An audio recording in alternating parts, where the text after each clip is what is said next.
para fecharmos uma terminar, mas tinham-me dito que eu teria aqui uma entrevista de pelo menos 15 minutos. Acho muito estranho. Mas Joe Biden está a falar neste momento na Cimeira da NATO e vamos ter que acelerar, Sim, mas não valia a pena incomodarem-me a mim, incomodaram e encomendarem-se Vossas Excelências por tão pouco tempo. Mas, Augusto Santos Silva, muito obrigada por ter vindo à edição da noite. Pois. Calorosas saudações, e ontem Augusto Santos Silva saiu completamente furioso de uma entrevista porque não o deixaram falar. O homem já nem sequer podia falar no Parlamento porque foi despedido. E agora, nem nas televisões. Felizmente, sabem onde é que ele pode falar? Neste canal, onde ele pode comentar e sabem fazer o quê? Colocar like neste vídeo. Portanto, meus amigos, metam gosto e subscrevam o canal para chegarmos aos 120 mil subscritores. Para lá caminhamos, e partilhem também o vídeo nas vossas redes sociais, grupos de WhatsApp, Telegram, essas coisas todas, e usem o código SOUSA10 na Prozis para vários produtos com 10% de desconto. Ora, sem mais demoras, vamos ver o que é que se passou com o Ernesto, não é? Vamos ouvir. As críticas a esta Procuradora-Geral da República têm sido, de facto, muitas, de vários quadrantes, mas ontem ela garantiu que nunca equacionou demitir-se. O mandato termina daqui a poucos meses. Pensa que o próximo Procurador-Geral da República deve vir de... Confesso que estou muito pouco preocupado com a senhora Procuradora-Geral da República. Pois, aliás, a minha pergunta também é já sobre o próximo. Quando me endereçaram o convite para estar aqui, eu esclareci desde logo que não comentaria a entrevista. Vamos olhar para o próximo, era essa a pergunta que lhe estava a fazer. Estou interessado em falar sobre as áreas da reforma da justiça em que é preciso avançar. Era a pergunta... Portanto, só para perceberem, nestes primeiros 30 e tal segundos, 40... o Augusto Santos Silva já começa a mandar farpas no sentido em que vamos dizer, a antevisão da entrevista não era sobre o tópico da entrevista à Procuradoria-Geral da República, até porque a ele próprio não lhe convém comentar. Eu fiz um vídeo ontem sobre isso, sobre a entrevista que o Lucília Gago deu sobre a situação toda, e também não lhe convém comentar por dois motivos. Sabe que tem telhados de vidro, e o segundo é que Lucília Gago esteve bem na entrevista, a meu ver, e não seria muito favorável, mas vamos continuar a ouvir. Eu estava a fazer, Augusto Santos Silva, se considera que o próximo Procurador-Geral da República deve vir de dentro do Ministério Público, porque já percebemos que lá dentro, à partida, consideram que a forma como atuam atualmente é ideal. Foi isso que também disse Rosário Teixeira aqui numa entrevista à SIC na semana passada. Na sua opinião, que perfil é que deve ter o próximo Procurador? Só um pormenor. Na escolha do Procurador-Geral da República, aquilo é um procedimento que passa em primeiro lugar pelo Governo, que nomeia, e depois posteriormente é aprovado pelo Conselho do Ministério Público e depois sim aprovado também pelo Presidente da República. Portanto, é um processo. Tanto que a Joana Marques Vidal, que infelizmente ontem faleceu e que foi responsável por vários casos de corrupção, no sentido de andar a perseguir os casos de corrupção, a Operação Marquês, o caso BES, etc., na altura foi muito polémica a sua não continuidade, porque o governo do PS de António Costa, em 2018, decidiu não continuar com Joana Marques Vidal e nomear quem? Lucília Gago, que na altura, a atual PGR, que na altura era quase comentada como se fosse muito ligada ao PS e à esquerda e não sei o que mais, e hoje em dia essa mesma esquerda e esse mesmo PS, que a nomeou há 6 anos atrás, hoje critica por fazer simplesmente o seu trabalho. Tão simples quanto isso. Na minha opinião, deve cumprir vários critérios. Desde logo, o Governo deve fazer uma proposta ao Presidente da República, que o Presidente da República possa estar em condições de aceitar. É muito útil que, como aconteceu no passado, haja uma concertação com o principal partido da oposição, porque é muito importante que a próxima Procuradora ou o próximo Procurador-Geral da República seja uma personalidade que suscite desde logo confiança, credibilidade. Mas a questão é que em 2018, quando foi apontada a Lucília Gago, isso aconteceu, na altura com António Costa no governo, em concertação com Rui Rio, e na altura foi elogiada muito por parte da esquerda, não querendo politizar a justiça, não é? Mas é o que alguma esquerda em Portugal está a tentar fazer, e hoje em dia, só porque o escrutínio é feito maioritariamente ao partido que esteve no governo durante quase 10 anos, está a acontecer. Parece que agora as mesas viraram, não é? As mesas viraram. Ou seja, parece-me aqui uma contraproducência do ponto de vista daquilo que ele próprio pretende dizer que pretende, passa a redundância, que não faz muito sentido. Diria eu. E para isso precisa de ter um perfil de experiência no domínio das questões da justiça, certo. Mas devo dizer que a minha opinião profissional, talvez saiba que eu sou professor de Sociologia das Organizações e, portanto, o que eu sei da teoria das organizações me leva a recomendar vivamente que não seja uma escolha interna ao Ministério Público.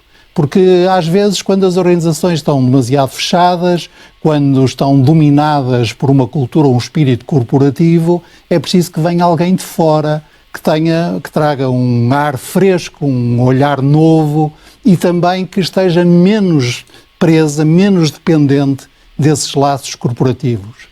Isto tem coisas boas e coisas más, o que ele diz, não é? Como em tudo na vida.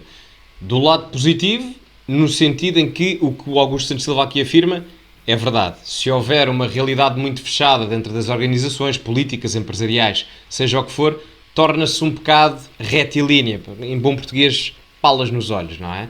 Mas, por outro lado, garante uma total independência até a nível de funcionamento perante o poder político, que é um dos riscos de se abrir essa escolha, não quer dizer à sociedade civil, mas à sociedade política, no sentido em que, havendo essa abertura, poderá, não estou a dizer que vai, não é necessariamente verdade, atenção, mas poderá colocar em risco a total independência do Poder Judicial comparativamente ao Poder Legislativo e principalmente ao Poder Executivo do Governo. Portanto, há coisas boas e coisas más aqui a considerar. Ele aqui não sei se vai aprofundar ou não, mas eu aprofundo. E deve ser alguém, na sua opinião, disposto a uma alteração da lei do Estatuto do Ministério Público também? Não, primeiro não lhe compete isso. A legislação, neste caso, é uma sim, mas aberto da Assembleia da mudanças e a falar República. sobre Não, isso. é porque às vezes há uma confusão e os senhores magistrados pensam que também são legisladores. Ora, não. O princípio da separação de poderes obriga justamente a que haja uma separação estrita entre aqueles que fazem a lei e aqueles que interpretam e aplicam a lei. E julgam quem não cumpre a lei, não é? Mas, mais uma vez, voltamos à contraproducência do diz o que eu digo, não faças o que eu faço, porque o próprio Augusto Santos Silva ainda era ele Presidente da Assembleia da República, que ele próprio, como aos tribunais, deveria ter um senso de imparcialidade no exercício da sua função, antes das eleições do dia 10 de março, para as legislativas, andava a pressionar constantemente, de um ponto de vista mediático, na comunicação social, por tudo quanto era sítio, para dizer ao Ministério Público, aos tribunais, seja a quem fosse, despachem lá isso, não é? Despachem lá isso, desde a admissão de António Costa, porque dia 10 de março vamos a eleições e as pessoas têm que saber não sei o que, não sei o que mais. Portanto, a justiça tem que funcionar ao seu ritmo. Obviamente que todos queremos que funcione de forma célere e rápida. Agora, não me parece muito correto alguém que deve reger o seu comportamento de uma forma imparcial, na altura Presidente da Assembleia da República, agora já não, a dizer e a comportar-se politicamente de uma forma que não era nada imparcial. Pá, desculpem lá, mas não faz sentido nenhum. Agora, tem que ser uma personalidade disposta a dirigir, a assumir inteiramente as suas competências, porque o Ministério Público é uma magistratura hierarquizada, é uma organização que tem uma direção e, portanto, as funções principais da direção, que é comunicar, dirigir, dar instruções, avaliar e cuidar dos mecanismos internos de avaliação, essas funções têm que ser plenamente assumidas e não pode ser terceiros, não podem ser os dirigentes sindicais a falar como se fossem porta-vozes do Ministério Público. Mas eu devo insistir que a reforma da Justiça que nós defendemos vai para além do Ministério Público. O único problema que a Justiça portuguesa não tem apenas um único problema e esse problema se chama apenas Ministério Público. Há muitos problemas que a Justiça portuguesa apresenta e que devem ser enfrentados, porque... Só um pormenor. O manifesto, acho que é o Manifesto 50, do qual o Augusto Santos Silva é signatário, propõe uma reforma na Justiça. E eu acho que algumas coisas fazem sentido, não todas, mas alguns aspectos não me parece que sejam tocados pela família ideológica mais próxima do manifesto e até pela família ideológica que o Augusto Santos Silva tantos anos representou e ainda representa. Nomeadamente no agravamento das penas, que não existe em Portugal para crimes mais graves, e eu acho que deveria acontecer. E é um tópico que, se eu perguntar ao Augusto Santos Silva ou à sua mesma família ideológica se ele é a favor desse tipo de reforma, ele vai dizer que não, porque eu sou um extremista ou vocês são extremistas.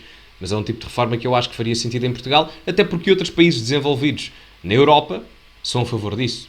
Podemos dar o exemplo da prisão perpétua, mas mesmo do agravamento da prisão perpétua revogável, atenção que é diferente da irrevogável, mas podíamos dar outros exemplos a nível de maior quantidade de anos de pena para crimes mais graves, que é homicídio e afins. Portanto, parece-me às vezes que o Augusto Santos Silva e quem faz parte daquela bolha ideológica liberal, vamos dizer assim, funciona de forma a que a justiça deve servir ou deve executar uma reforma, mas que me favoreça a mim e aos meus, não à população em geral.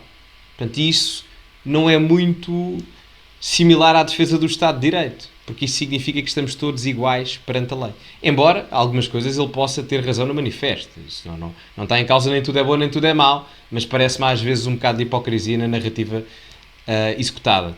O Ministério Público pede a um juiz para realizar escutas telefónicas, mas não consegue realizar escutas telefónicas 4 anos seguidos a um só cidadão sem a autorização de vários juízes. E, portanto, também não queria afunilar a análise dos problemas na Justiça apenas no Ministério Público. Temos de terminar. Agora vem a parte mais interessante.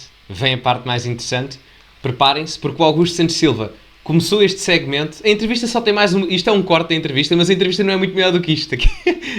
Já vão perceber. Ele passou-se logo no início e vai-se passar agora. Ora, observem. Mas queria pedir-lhe para fecharmos uma terminar, mas tinham-me dito que eu teria aqui uma entrevista de pelo menos 15 minutos. Acho muito estranho. Mas Joe Biden está a falar neste momento na Cimeira da NATO e vamos ter que acelerar, mas sim, mas não valia a pena incomodarem-me a mim, encomendarem-se Vossas Excelências por tão pouco tempo. Mas, isto é muito mal. Augusto Santos Silva, muito obrigada por ter vindo à edição da noite. Pois. Lindo! Epá! Lindo, o Augusto Santos Silva, portanto, reparem, porque acho que lhe tinham dito que era 15 minutos, e eu acho que ele nem 10 minutos lá teve. Não sei se era presencial ou não, mas ele, pelos vistos, teve que se deslocar aos estúdios do sítio onde ele está. Eu não sei se ele dá aulas no Porto, portanto, ele se calhar até se deslocou a estúdios, eventualmente no Porto, não sei, estou a falar sem conhecimento de causa, mas ele tem um background de quem está num estúdio de televisão. Portanto, ele deslocou-se para estar lá aos 5 minutos. Nesse aspecto é um bocado mau, sou-vos honesto, porque na parte em que, imaginem, vocês são convidados para uma entrevista, seja quem for, não é por ser ele, vocês sabem que eu não gosto nem um bocado politicamente do Augusto Santos Silva, mas imaginem que vocês são convidados para dar uma entrevista de 15 ou 20 minutos sobre um tópico, a entrevista começa sobre um tópico que vocês nem sequer foram avisados que iam falar sobre na entrevista e depois acaba com muito menos tempo do que aquilo que vos tinham dito que iam lá falar. Portanto, eu aqui até consigo concordar com ele, porque, se bem que não foi assim tão pouco tempo, eram 15 minutos de entrevista, tinha-lhe dito, mas ele ficou ali nos 10, mas mesmo assim, eu percebo a dor dele, ele ficou aziado, não é? Portanto, já fizeram isto a outras pessoas. Não sei se lembram-se do Santana Lopes, quando ele abandonou a entrevista, porque o interromperam para ver o José Mourinho chegar ao aeroporto. Foi assim um bocado dentro do género, esta aqui é um bocado menos má, ele agora vai-se embora, depois zangadíssimo, mas pronto, enfim. Meus amigos, ficamos por aqui. Muito obrigado a todos. Metam like no vídeo, subscrevam o canal para chegarmos aos 120 mil subscritores. Partilhem também nas vossas redes sociais, que ajuda imenso. Código Sousa10 na Prozis para 10% de desconto. E muito obrigado a todos. Como é habitual, acima de tudo, cultivem-se e até à próxima.